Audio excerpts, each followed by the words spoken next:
అదే స్థలాన్ని కవిత మేడం చూపెట్టిన, అమ్మా ఇక్కడ కట్టాలి మనము అంటే కేసీఆర్ గారు అడిగితే నీకు అంత స్థలం ఎక్కడ ఉంది అని అన్నారు.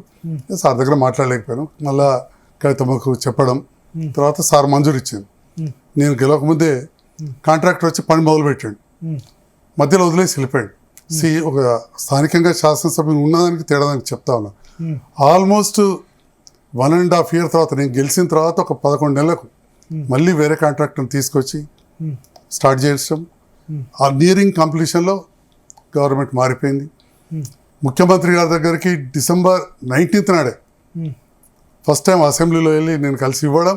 వారి లెటర్ కూడా కలెక్టర్ రాసిండ్రు, ఇట్లా డబుల్ బెడ్రూమ్ అమ్యూనిటీస్ కావాలని వచ్చిన ఎమ్మెల్యే గారికి పూర్తి కావాలని, దాని మీద మున్సిపాలిటీకి కావాల్సి ఇవన్నీ పంపించండి రేవంత్ రెడ్డిని అసెంబ్లీలో కలిసి. అంటే ఆ రకంగా బెడ్రూమ్ మీ టర్మ్ లోనే 23 లోపే కంప్లీట్ కాలేదు. కొన్ని పట్టాలు ఇచ్చిన 3,700 వరకు, కానీ కరెంట్ కావచ్చు, నీళ్లు కావచ్చు, సెప్టిక్ ట్యాంకులు కావచ్చు పూర్తి కాలేదు. అంటే ఇల్లు కంప్లీట్ అయినాయి కానీ అమ్యూనిటీస్ కాలేదు. అమ్యూనిటీస్ అవ్వలేదు. కరెంట్ కనెక్షన్ కూడా కాలేదు. కరెంటు, సెప్టిక్ ట్యాంక్, వాటర్ 3 లేకుండా. సో ఇప్పుడు ఈ 4,500 ఇందిరమ్మ ఇళ్ళే గేమ్ చేంజర్. మీరు గెలవడానికి అది ప్రధాన కారణం. డెఫినెట్ గా టౌన్ వరకు అయితే అదే మెజార్టీ. రూరల్ లో కూడా నేను ఓన్లీ 2,000 votes మైనస్ అయినా, పెద్ద ఎక్కువ కాలేదు. టౌన్ లో మాత్రం 18,000 మంచి మెజార్టీ. 18,000 ఈవెన్ చుట్టుపక్కల గ్రామాల్లో కూడా బాగానే వచ్చింది. ఎప్పుడు రూరల్ లో ఎప్పుడు జీవన్ రెడ్డికి మెజార్టీ ఉంటుంది, టౌన్ లో మాత్రం ఎందుకు మైనస్ అవుతుంది జీవన్ రెడ్డికి? అది వారికి ఎందుకు మైనస్ అవుతుంది చెప్పలేను, కానీ మరి ఆల్మోస్ట్ 2009 లో కూడా రమణ గారికి పెద్ద మెజార్టీ టౌన్ లో. 14 లో నేను ఓడిపోయినప్పుడు కూడా నాకు మంచి మెజార్టీ. 14 లో మీరు ఓడిపోయింది ఎంత? 7,000.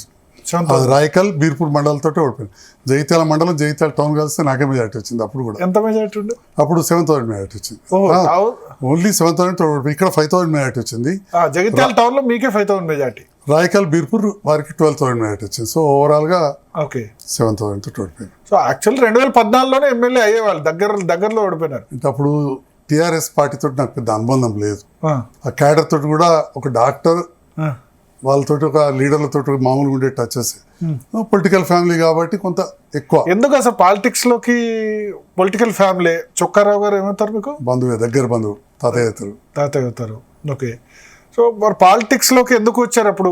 9 to 14 మధ్యలో 84 నుండి కూడా చొక్కారావు గారు ప్రతి ఎలక్షన్లో తిరగడం కావచ్చు, తర్వాత రత్నాకరావు గారు తిరగడం కావచ్చు. చొక్కారావు గారు చనిపోయిన తర్వాత రమణ నాకు మంచి ఫ్రెండ్. రమణ కూడా ప్రచారం చేసేవాడిని యాక్టివ్గా. నాకు కొద్దిగా ప్రభావం ఉన్న చేయగలిగిన కొన్ని గ్రామాలు, దగ్గర బంధువులు, కొన్ని గ్రామాలలో నాకు మంచి మిత్రులు ఉన్నారు. నా స్వగ్రామం కూడా పూర్తి పక్కనే. అప్పుడు కూడా నేను రమణ గారు 94 నుంచి రమణకు ప్రచారం చేస్తున్నారు. 99 నుంచి. సో అప్పటి నుంచి జీవన్ రెడ్డి వ్యతిరేకమే.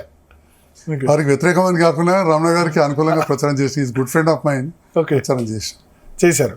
సో 14 లో మరి మీరే రాజకీయాల్లోకి రావాలని ఎందుకు అనిపించింది? బిఫోర్ నేను అనుకోలేదు. నేను వాస్తవానికి చాలా బిజీగా ప్రాక్టీస్ చేసుకుంటాను యాజ్ ఎ డాక్టర్. రోజు 15-20 ఆపరేషన్లు చేసేవాడిని. సడన్గా కవిత మేడం వారి పిఏతో ఫోన్ చేయించడం, వెళ్ళి కలవడం, వారు చెప్పడం. కానీ అప్పుడు కూడా చెప్పినాను గెలిచడం కష్టం, ఎందుకంటే కేసీఆర్ గారు 3వ స్థానంలో ఉన్న place Jagtial. Jagtial assembly segment లో వారు పార్లమెంట్ సభ్యులు ఉన్నప్పుడు 2006, 2008లో 2 సార్లు కూడా 3వ స్థానం ఉన్న place. Okay. Jeevan Reddy first వచ్చారు, రమణ సెకండ్, థర్డ్ కేసీఆర్ గారు. థర్డ్ కేసీఆర్. చాలా టఫ్ కాన్స్టిట్యున్సీ టీఆర్ఎస్ కి. అంటే 2006లో 2 లక్షల మెజారిటీ వచ్చినప్పుడు కూడా కేసీఆర్ థర్డ్ పొజిషన్. ఓకే. తర్వాత 2008లో ఓడిపోయినప్పుడు ఓడిపోలేదు. 2010 అంటే 15,000 ఓట్లతో Jagtial 28,000 almost minus. So BRS కు ఇప్పటి బీఆర్ఎస్ అప్పటి టీఆర్ఎస్ కు చాలా టఫ్ కాన్స్టిట్యున్సీ జగిత్యాల. ఎందుకు టఫ్ కాన్స్టిట్యున్సీ? ఇక జీవన్ రెడ్డి గారి ప్రభావమే అనుకోవాలి. జీవన్ రెడ్డి, ఎల్రమణ ఇద్దరు స్టార్సే ఉన్నారు. కాంగ్రెస్, టీడీపీ ఇద్దరికి స్పెషల్ 9 నుంచి 14 మధ్యలో కాంగ్రెస్ ప్రభుత్వం ఉండేది. జీవన్ రెడ్డి గారు ఎమ్మెల్యే కాకపోయినా కానీ ఎమ్మెల్యే కంటే మాజీ మంత్రిగా అంతకంటే వారి ప్రభావం ఎక్కువ ఉండేది.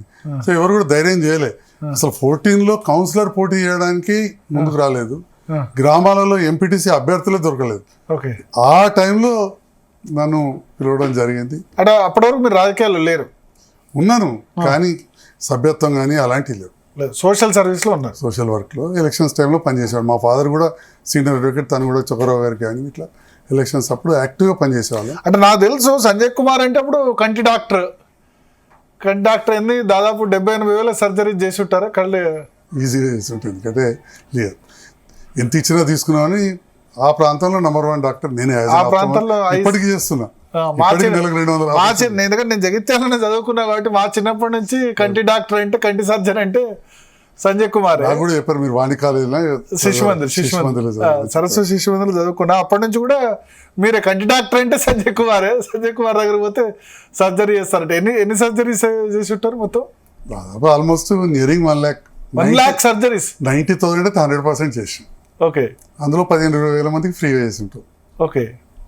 అంటే ఇప్పుడు 365 రోజులు ఉంటే దాదాపు ప్రతిరోజు సర్జరీస్.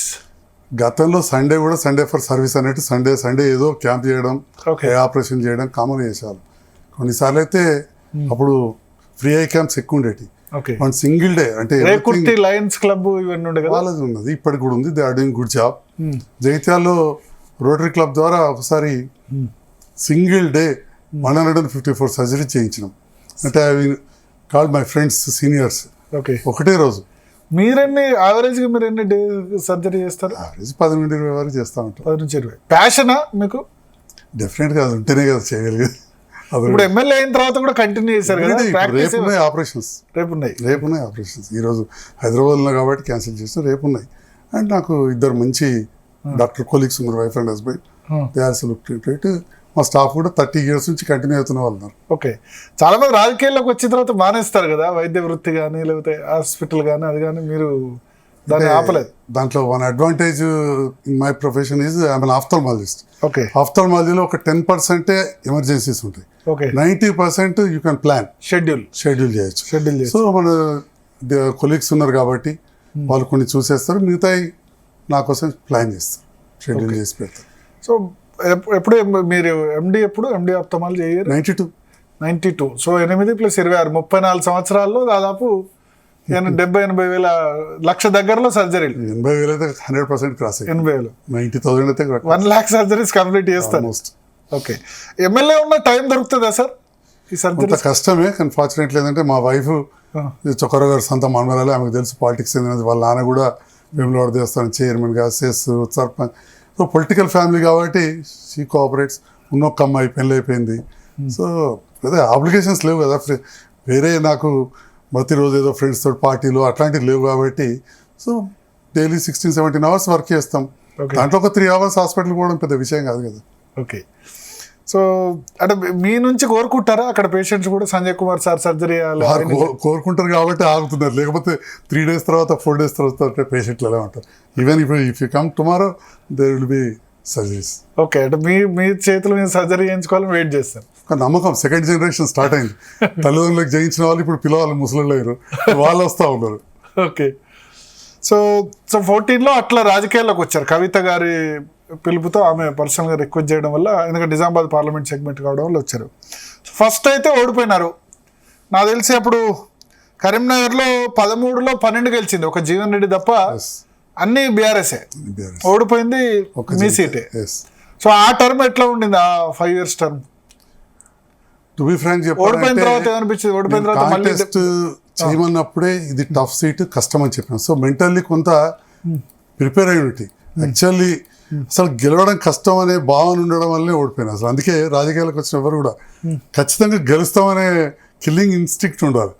లేకపోవడం వల్లనే అప్పుడు ఓడిపోయారు. తర్వాత ఇక గెలవాలనే ఒక తపన, దాంతోపాటు కవితమైన సహకారం 100% వారు నాకు ఇచ్చిన డౌట్ లేదు. చాలాసార్లు చెప్పిన. సో ఎలక్షన్స్ కవిత గారితో మంచి టర్మ్స్ ఉన్నాయా ఇప్పటికి? అంటే ఆఫ్టర్ ఇప్పుడు మీరు లేరు బీఆర్ఎస్ లో, ఆమె లేరు కాబట్టి బట్ ఈ మధ్యలో కలవలేదు నేను. మీకైతే మంచి కోఆపరేషన్ నేను మేడం ఆ కేసు అయ్యేంత వరకు కూడా మేడం తోటి బాగానే ఉంటుంది.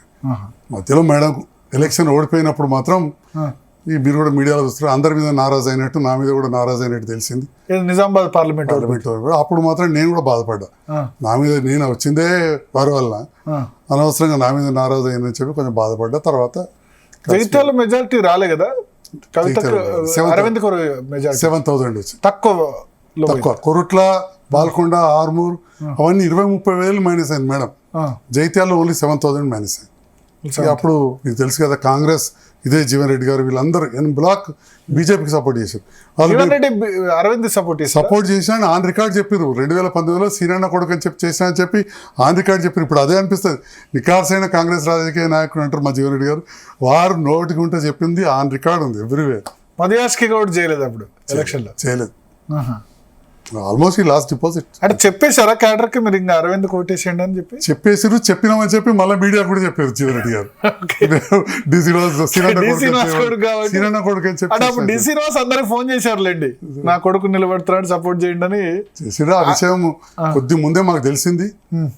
అయితే మేడం కూడా నేను చెప్పిన కొద్దిగా ప్రాబ్లం ఉంది మేడం అని కూడా చెప్పినాం. బాగా 7 కాన్స్టిట్యున్సీలు అప్పుడు ముఖ్యమంత్రి, నేను అప్పుడే కొత్తగా గెలిచున్నా. కొత్తగా గెలిచారు కానీ 60,000 ఓట్లతో గెలిచారు మంచిగా. తమిళనాడుతో గెలిచాం. ఓకే, అంటే అప్పుడు ప్రభావం ఇప్పుడు సిరిసిల్ల కూడా చూడండి, కేటీఆర్ గారికి 85,000 మెజార్టీ వచ్చింది.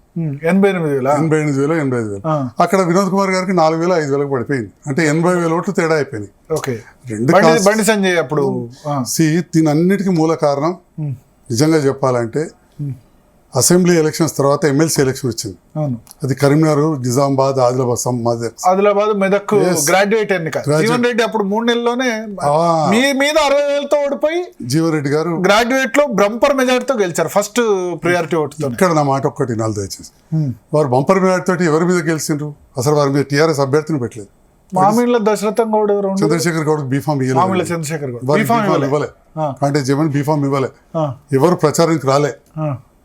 వారే వచ్చి నేను టీఆర్ఎస్ పక్షాన్ని చేస్తున్నాడు, మాకు ఎవరు చెప్పిన వాళ్ళు లేరు, ఎక్కడ ఎవరు ఏజెంట్లు లేరు. దాంతో 1 సైడ్ గెలిచి అక్కడ టీఆర్ఎస్ కేసీఆర్ ఆయన కోటేమని చెప్పలేదా? మీరు చూడండి, ఎక్కడైనా వారు ఎక్కడైనా టీఆర్ఎస్ మరి అప్పుడు అసెంబ్లీ 88 సీట్లు వచ్చి బంపర్ మెజారిటీ వచ్చి అభ్యర్థిని అధికారికంగా ఎందుకు పార్లమెంట్ ఎలక్షన్ బిఫోరే జరిగింది.